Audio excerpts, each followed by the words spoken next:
मुख्यमंत्री युवा कार्य प्रशिक्षणार्थींचे विविध मागण्यांसाठी सुरू असलेले उपोषण अखेर आज स्थगित करण्यात आले। उद्योगमंत्री उदय सामंत यांनी येत्या 15 दिवसात मुंबईमध्ये बैठक बोलावून सकारात्मक निर्णय घेण्याची ग्वाही दिली। तसेच युवा प्रशिक्षणार्थींना सरकार वाऱ्यावर सोडणार नाही असंही त्यांनी यावेळी सांगितलं। त्यानंतर उदय सामंत यांच्या हस्ते तुकाराम बाबा महाराज यांना सरबत देत आंदोलन स्थगित करण्यात आले। महाराष्ट्र राज्य युवा प्रशिक्षणार्थी कृती समिती पश्चिम महाराष्ट्राचे प्रमुख तुकाराम बाबा महाराज यांच्या नेतृत्वाखाली शहरातील स्टेशन चौकात गेल्या 5 दिवसांपासून उपोषण सुरू होतं।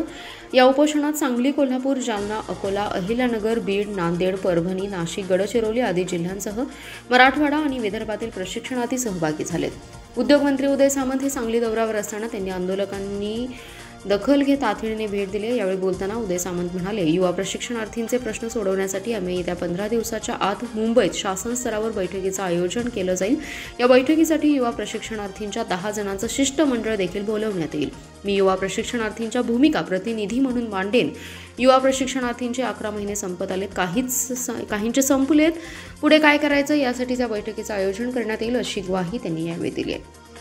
नाही, शेवटी शासन म्हणून आमची जबाबदारी आहे की अशा आंदोलकांना आम्ही भेटलं पाहिजे, त्यांच्या शंकांचं निरसन केलं पाहिजे आणि त्यांनी एक शासन स्तरावर बैठकीचं आयोजन करावं असं महाराजांनी देखील सांगितलेलं आहे। महाराज देखील उपोषणाला बसलेले होते, तर त्यांच्या विनंतीला आणि सूचनेला मान देऊन 15 दिवसाच्या आत एक बैठक लावण्याचं नक्की नियोजन माझ्याकडनं केलं जाईल। या संदर्भामध्ये मी शासनाच्या मुख्यमंत्र्यांशी, उपमुख्यमंत्र्यांशी देखील बोलेन आणि याच्यातनं सकारात्मक निर्णय होण्यासाठी प्रामाणिकपणानं प्रयत्न करेन। काल हसन मुश्रीफनी सांगितलेले आहे की मुख्यमंत्री अजित पवार व्हावं यासाठी कार्यकर्त्यांनी प्रयत्न करावे। नाही, मला असं वाटतं की आजचा कार्यक्रम हा कार्यशाळेवर आहे।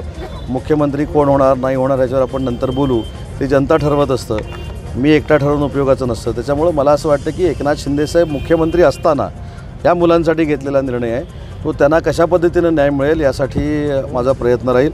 आणि अजून एक मला या ठिकाणी तुम्हाला सांगितलं पाहिजे की जो एक महत्त्वाचा विषय हा कोल्हापूर, सांगली जिल्ह्यामध्ये माधुरी हत्तीणीचा जो सुरू झालेला आहे, त्याच्यामध्ये शिवसेनेची आमची भूमिका स्पष्ट आहे की सुप्रीम कोर्टानं जो निर्णय दिला आहे त्याच्याबद्दल न्यायालयीन बाब पुन्हा सुप्रीम कोर्टामध्ये जाऊन ती माधुरी हत्तीण ही पुन्हा एकदा होती त्या ठिकाणी आणावी या संदर्भातलीच आमची भूमिका असल्यामुळं मला असं वाटतं की यासाठी जो काय आम्हाला प्रयत्न करावा लागेल तो प्रयत्न आम्ही करू। मी स्वतः रिलायन्सचे अनंतजी अंबानी जे आहेत त्यांच्याशी देखील संपर्क साधणार आहे, त्यांच्या काही लोकांशी मी संपर्क साधलेला आहे आणि मला असं वाटतं की ते देखील याच्यामध्ये सकारात्मक आहेत। त्यांना फक्त सुप्रीम कोर्टानं जो निर्णय दिला आहे त्याच्याबद्दलची थोडी जी अडचण आहे ती दूर करण्यासाठी आजच माननीय मुख्यमंत्री देवेंद्रजी फडणवीस साहेबांनी देखील बैठक घेतलेली आहे आणि आम्ही कोल्हापूर, सांगलीवासियांबरोबर आहोत।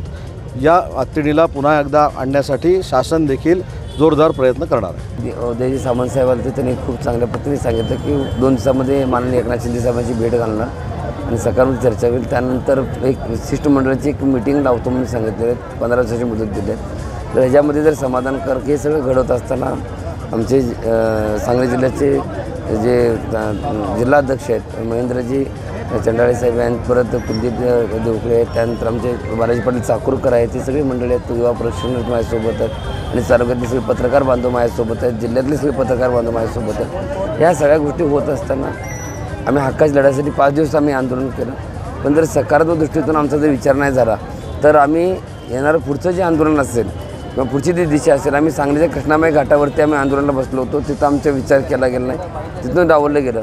पण ज्या गोदावरीच्या नदीमध्ये नाशिकला हजारो भाविक त्या ठिकाणी येतात, लाखो भाविक कुंभमेळ्याच्या अनुषंगाने त्या ठिकाणी येतात, तिथं दर्शन घेऊन त्या ठिकाणी पवित्र होतात। मग माझे 1,34,000 विद्यार्थी त्या ठिकाणी घेऊन जाऊन मी गोदावरीच्या नदीमध्ये जाऊन तिथं अंघोळ करून त्या ठिकाणी मी उपोषण करण्याचा निर्णय देखील मी आत्ताच मी डिक्लेरेशन करतो। जर आमच्या समाधानकारक या गोष्टी सगळ्या जर नाही झाल्या तर दुसरं जे उपोषण असेल माझं ते नाशिकमध्ये गोदावरी नदीच्या काठावरती असेल। जोपर्यंत त्या मुलांना हक्काची भाकर मिळत नाही तोपर्यंत हा माझा लढा असणार आहे। त्यामध्ये आज बघितलं तर अनेक कुंभमेळ्यामध्ये अनेक संत महंत येतात, पण तिथं जर सगळे बाहेरचे देशातले लोक पवित्र होत असतील तर माझे प्रशिक्षणार्थी का पवित्र होणार नाहीत। म्हणून माझा हा निर्णय आहे। मला खात्री आहे एकनाथजी शिंदे साहेब आणि उदय साहेब शिंदे साहेब खूप चांगल्या पद्धतीने आंदोलनात काय मिळवलं तुम्ही? ह्या ठिकाणी आम्हाला 5 दिवसाच्या आंदोलनामध्ये फलित प्राप्त झालं की एक कॅबिनेट मंत्री ह्या ठिकाणी आले, त्यांनी स्वतः शब्द दिला, ज्यांना भेटण्यासाठी आम्ही व्याकुळ होतो। मुंबईमध्ये आझाद मैदानात ते आंदोलन केलं तेव्हा कुठं आम्ही ती दखल घेतली नाही, पण आज त्यांनी स्वतः ह्या ठिकाणी आले आणि आम्हाला शब्द दिला, आमची भेटीचं आश्वासन दिलं, 2 दिवसात एकनाथ शिंदे साहेबांचं मीटिंग लावतो सांगितलं।